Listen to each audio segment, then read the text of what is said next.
আজকে আমরা দেখব এক্সপেরিমেন্ট 6 এবং এই এক্সপেরিমেন্টের টাইটেল হচ্ছে write a program implementing loop and nested loop statements. তো কয়েকটা নেস্টেড লুপ বা লুপ স্টেটমেন্টের এক্সাম্পল হচ্ছে ফর, হোয়াইল, ডু হোয়াইল। তো এই লুপ জিনিসটা আমরা কখন এবং কোথায় ব্যবহার করি, ঠিক আছে, আমরা আজকে সেটা দেখব যে লুপ কি সি প্রোগ্রামে এবং এই লুপটা কিভাবে ব্যবহার করতে হয় আর বিভিন্ন ধরনের অ্যারিথমেটিক অপারেশনে এই লুপ স্টেটমেন্ট ব্যবহার করার সুবিধাটা কি। লুপ অ্যাকচুয়ালি ইউজ করা হয় যখন সি প্রোগ্রামে আমরা একটা কাজ অনেকবার করতে চাই। আমি যদি যেমন আমি যদি একটা নামাতার টেবিল তৈরি করতে চাই, ঠিক আছে, 10-এর নামাতা, 10 গুণ 1 সমান কত, 10 গুণ 2 সমান কত, কাজটা কিন্তু একই, জাস্ট ভেরিয়েবলের মান চেঞ্জ। আমি যদি বলি 10-এর নামাতা 1 কোটি পর্যন্ত করতে হবে, তোমাকে প্রবলেম দেওয়া হলো, তাহলে তোমার 1 কোটিটা লাইন লিখতে হবে না? কাজ কিন্তু একই, 1 কোটি বার গুণই করতে হবে, একই সংখ্যার সাথে গুণ করতে হবে, কিন্তু কত গুণ করতে হবে সেইটা হচ্ছে বারবার ভ্যারি করবে, তাই না? 10 গুণ 1, আবার 10 গুণ 2, 10 গুণ 3, তারপর রেজাল্ট আসবে। তাইলে এই ধরনের টিডিয়াস বা ক্লান্তিকর কাজগুলা খুব সহজে একটা লাইন, দুইটা লাইন লিখলে আমাকে কম্পিউটার করে দিবে, হাজার হাজার লাইনের কাজ এক লাইনে হয়ে যাবে, ঠিক আছে। তাইলে একই কাজ বারবার করার জন্য আমরা লুপ স্টেটমেন্ট ব্যবহার করব। আর লুপের মধ্যে খুব পপুলার লুপ হচ্ছে ফর লুপ, ঠিক আছে। এছাড়া হোয়াইল, ডু হোয়াইল এগুলাও লুপিং হিসাবে ব্যবহার করা যায়। তো আজকের এক্সপেরিমেন্টে আমরা ফর লুপ ব্যবহার করে কিছু প্রবলেম সলভ করব। তো আমাদের প্রথম প্রবলেম হচ্ছে আমরা এমন একটা প্রবলেম করব, সি প্রোগ্রামের মাধ্যমে সলভ করব, যার মাধ্যমে আমরা একটা মাল্টিপ্লিকেশন টেবল প্লট করব, ঠিক আছে। সাপোজ আমি 75-এর নামাতা করব, ঠিক আছে, 10 পর্যন্ত করতে পারি, 75 গুণ 10, 75 গুণ 100 করতে পারি, ঠিক আছে। তো আমরা দেখি এটা কিভাবে করব। এটার অ্যালগোরিদম হচ্ছে প্রথম আমরা ইউজার থেকে একটা ইনপুট নিব, নেওয়ার পরে আমরা একটা লুপ চালাবো যেটা 1 থেকে 10 পর্যন্ত চলবে। যেহেতু নামাতাগুলা ইন জেনারেল 1 থেকে 10 পর্যন্তই আমরা লিখি, নামাতাগুলা ইন জেনারেল আমরা 1 থেকে 10 পর্যন্তই লিখে থাকি, এজন্য লুপটা কয়বার চালাবো? 10 বার। একই কাজ যতবার করব সেটাকে আমি বলতেছি লুপ চালানো। তাহলে 10 বার আমি লুপটা চালাবো। তো প্রতি একবার লুপ চালানোর পরে আমাকে একটা রেজাল্ট বের করতে হবে, তাই না? আমাকে ইউজার যেই সংখ্যাটা ইনপুট দিল সেটা একবার 1-এর সাথে গুণ করে দেখাইতে হবে কত, তারপরে আবার কি ওই সংখ্যাটা 2-এর সাথে গুণ করে রেজাল্ট দেখাইতে হবে কত। তাহলে একবার লুপ ঘুরলো, ঠিক একইভাবে লুপ যদি আরেকবার ঘুরে তারপর 3-এর সাথে গুণ করে আমাকে দেখাইতে হবে কত। এভাবে করে 10 বার রান করার পরে একটা পর্যায়ে গিয়ে আমাকে কি করতে হবে? প্রোগ্রামটা ক্লোজ করে দিতে হবে, নাহলে তো প্রোগ্রাম শেষ হবে না, চলতেই থাকবে, ঠিক আছে। তাহলে আমি আপাতত 10 বার আমার লুপটা রান করব, 10 পর্যন্ত। যেহেতু নামাতার টেবিল তৈরি করা হয়, সাপোজ আমি 500 নামাতা করব, তাহলে 500 গুণ 1 থেকে 500 গুণ 10 পর্যন্ত। আচ্ছা, তাহলে আমি যত সংখ্যা ইনপুট দিব সেটার 10 গুণ পর্যন্ত রেজাল্ট আমি দেখতে পারবো। Print each line of the multiplication on separate line. তো প্রতিটা রেজাল্ট আমরা ভিন্ন ভিন্ন লাইনে দেখব, যে এত গুণ 1 সমান এত। এরপরে রেজাল্ট আবার নিচের লাইনে দেখবো, এত গুণ এত সমান কত, এত গুণ এত সমান কত। নামাতা তো আমরা এইভাবে লিখি, তাই না? তাহলে ডিফারেন্ট লাইনে আমরা প্রত্যেকটা রেজাল্ট দেখবো। আচ্ছা, তারপরে আমরা কি করব? Multiply the input number by current loop index and store it in a variable. তাহলে আমরা প্রথমে ইউজার থেকে একটা ইনপুট নিলাম, সেটা তো একটা ভেরিয়েবলে রাখবো, ওই ভেরিয়েবলটাকে ঘুরাই একবার 1-এর সাথে গুণ করে রেজাল্ট দেখাবো, ওই ভেরিয়েবলটাকে ঘুরাই আবার 2-এর সাথে গুণ করে রেজাল্ট দেখাবো, তাই না? গুণ তো হবে একটা ভেরিয়েবলের সাথে। তো ভেরিয়েবলের সাথে গুণ করে যে রেজাল্ট আমরা দেখবো সেই রেজাল্টটা আমরা আরেকটা নতুন কোনো ভেরিয়েবলে চাইলে রাখতে পারি, ঠিক আছে। রেখে ওই ভেরিয়েবলটাও দেখাইতে পারি অথবা ডাইরেক্ট গুণ করে রেজাল্ট দেখাই দিতে পারি। তো ফাইনালি আমরা যে টোটাল রেজাল্ট সেটার প্রিন্টেড আউটপুট দেখব। তো কোডটা আমরা দেখি। আমরা সরাসরি কোড ব্লকে চলে যাই এবং লাইন বাই লাইন প্রোগ্রামটা করার চেষ্টা করি। প্রথমে আমরা একটা নিউ ফাইল নিচ্ছি। নিলাম। তো নেওয়ার পরে আমাদের কোডের মেইন টাস্ক কি, প্রথমে আমরা কি করব, আমরা যেহেতু ইনপুট আউটপুট ফাংশন নিয়ে কাজ করব, standard input output dot H এই হেডার ফাইল দিয়ে লাইব্রেরি ফাংশনটা আমরা ইনক্লুড করে নিলাম। তারপরে আমরা মেইন ফাংশনটা এখানে কল করব এবং মেইন ফাংশনের ভিতরে আমরা আমাদের কোডটা লিখব। তো আমাদের প্রথম কাজ কি, আমরা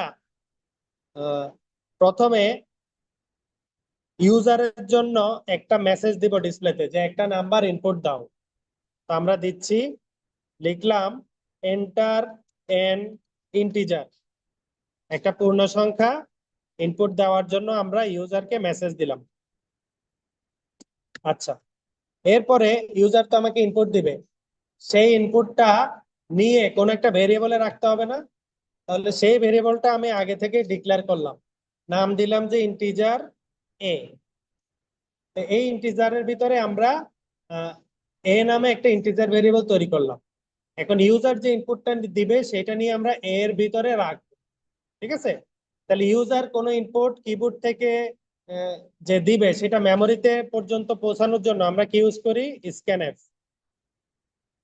স্ক্যানএফ ফাংশনের ভিতরে আমাদেরকে প্রথমে কি দিতে হবে, টাইপ স্পেসিফায়ার।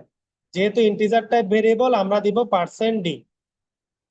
তারপরে কমা দিয়ে আমরা যেই ভেরিয়েবলে কিবোর্ডের ডাটাটা রাখবো তার নাম দিব। এটা কোথায় রাখবো, আমরা এর ভিতরে রাখবো। তাহলে আমি দিয়ে দিচ্ছি অ্যাড্রেস অফ এ, অর্থাৎ এর অ্যাড্রেসে গিয়ে এই ভেরিয়েবলটা রাখলো। এরপরে আমাকে কি করতে হবে, বারবার গুণ করে করে এই সংখ্যার সাথে একবার 1 গুণ, একবার 2 গুণ, একবার 3 গুণ করে দেখাইতে হবে। তো এখনই হচ্ছে আমাদের আজকের এক্সপেরিমেন্টের নতুনত্ব। আমরা নতুন একটা কন্ডিশন শিখবো, এটাকে বলে ফর লুপ। ফর লুপ লেখার নিয়ম হচ্ছে, এখানে 3টা পার্ট থাকে। প্রথমটাকে বলা হয় ইনিশিয়ালাইজেশন, ঠিক আছে? এরপরটাকে বলা হয় কন্ডিশন,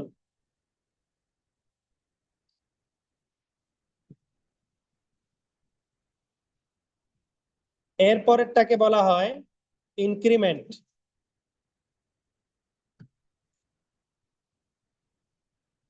তো ফর লুপের ভিতরে প্রথমে আমরা ইনিশিয়ালাইজ করি। কি ইনিশিয়ালাইজ করি, আমরা যে একটা লুপ চালাবো, একই কাজ কতবার করব, সেটা কোথা থেকে শুরু হবে সেটা ডিক্লেয়ার করে দেই ইনিশিয়ালাইজেশনে। আর কন্ডিশনে আমরা সেটা লিখি যেটা ট্রু হলে কন্ডিশনটা, যেটা মানে যতক্ষণ সত্য থাকবে ততক্ষণ কন্ডিশনটা মানে লুপটা চলতে থাকবে। এই কন্ডিশনটা যখনই মিথ্যা হবে তখনই লুপ ব্রেক করবে, মানে ফর লুপ থেকে বের হয়ে যাবে। তারপরে ইনক্রিমেন্টে আমরা কি দেখি, ইনক্রিমেন্টে দেখি যাকে আমরা ইনিশিয়ালাইজ করছিলাম, প্রাথমিকভাবে নাম ধরছিলাম, প্রতিটা লুপ ঘোরার পর তার মান কত করে করে বাড়বে। আই প্লাস প্লাস মানে আই এর মান 1 করে করে বাড়বে। তাহলে প্রথমে আছে ইনিশিয়ালাইজেশন।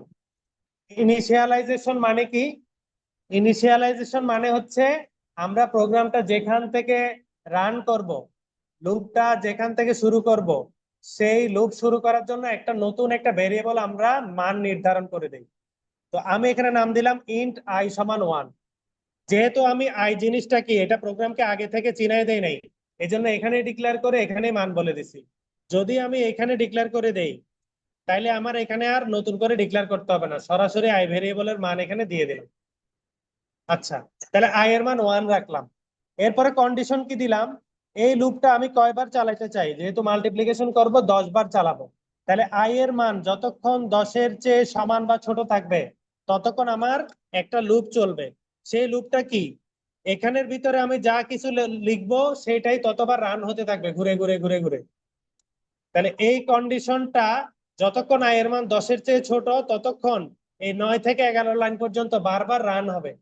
যখনই একবার লুপ ঘোরার পরে এই জিনিসটা মিথ্যা হয়ে যাবে, তখন 9 থেকে 11 লাইন বাদ প্রোগ্রাম সরাসরি 12 নম্বর লাইনে চলে গিয়ে সেই কাজটা করবে।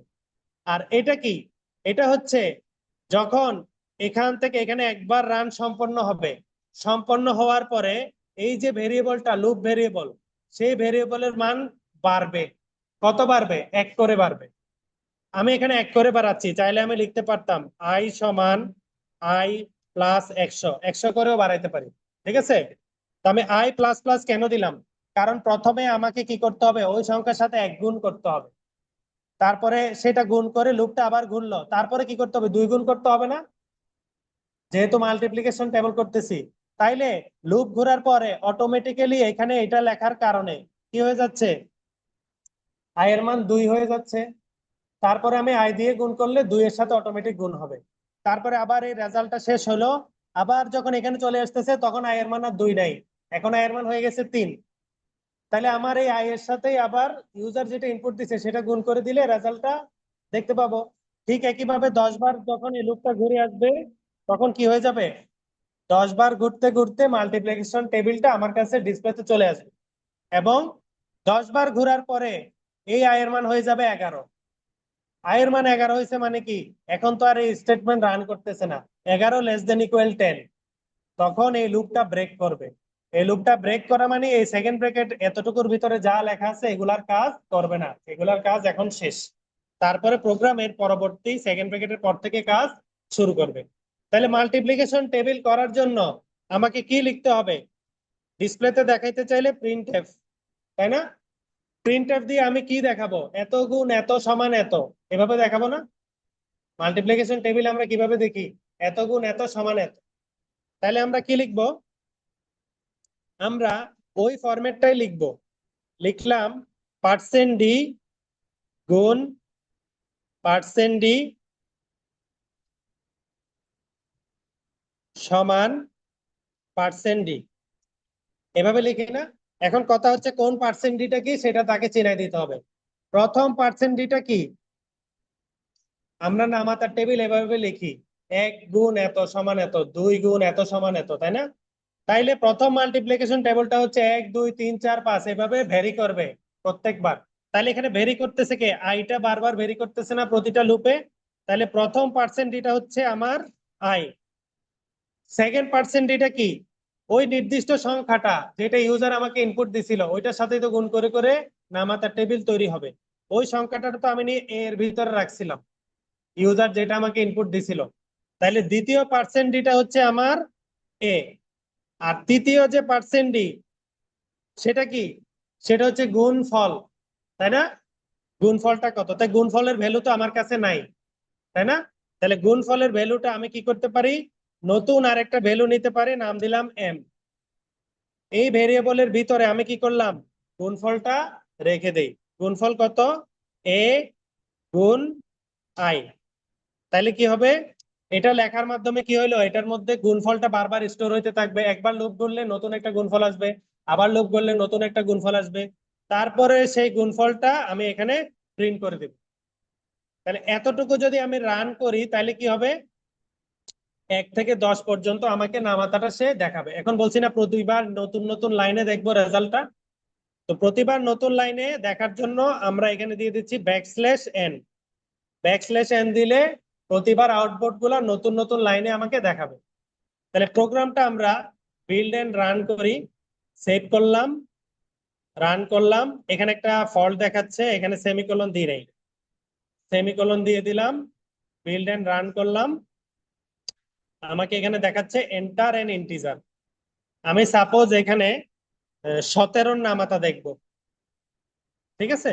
আচ্ছা এমন একটা নামাতা দেখি যেটা ইজি আমরা জানি, তাহলে ক্যালকুলেশন ঠিক আছে কিনা বুঝতে পারবো। 5 নামাতা দেখি, এন্টার দিলাম। এখন দেখো পাশাপাশি পাশাপাশি দেখাইছে, তাই না নামাতা? কারণ আমি \n দিই নাই, ভুল করে /n দিয়ে দিছি। এটা দিতে হবে উল্টা স্ল্যাশ, এই যে উল্টা স্ল্যাশ, এটাকে বলে ব্যাকস্ল্যাশ।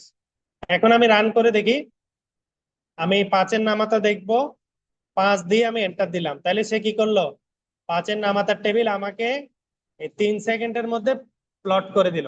ঠিক আছে, এখন ইন্টারেস্টিং বিষয় হচ্ছে এই কাজটাই তোমাকে যদি দেওয়া হয়, ঠিক আছে, সাপোজ কমাই দেই নাহলে অনেকক্ষণ সময় লাগবে, 1000 বার করো, ঠিক আছে, এটা তুমি খাতা কলমে করতে গেলে তোমার হিউজ টাইম লাগবে।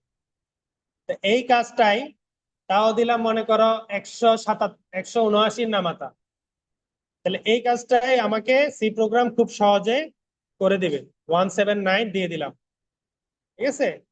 ও এই প্রায় 6 সেকেন্ডের মধ্যে সে আমাকে 1000 পর্যন্ত গুণফল বের করে দিল, ঠিক আছে। তাইলে ফর লুপে আমরা কি করলাম, অ্যাকচুয়ালি একই কাজ কিভাবে বারবার করব সেটা আমরা শিখলাম ফর লুপের মাধ্যমে। তো আমাদের আজকের যে এক্সপেরিমেন্ট ছিল সেটার মূল প্রবলেমের সলিউশন এখানেই, এতটুকুতেই আমাদের শেষ হচ্ছে।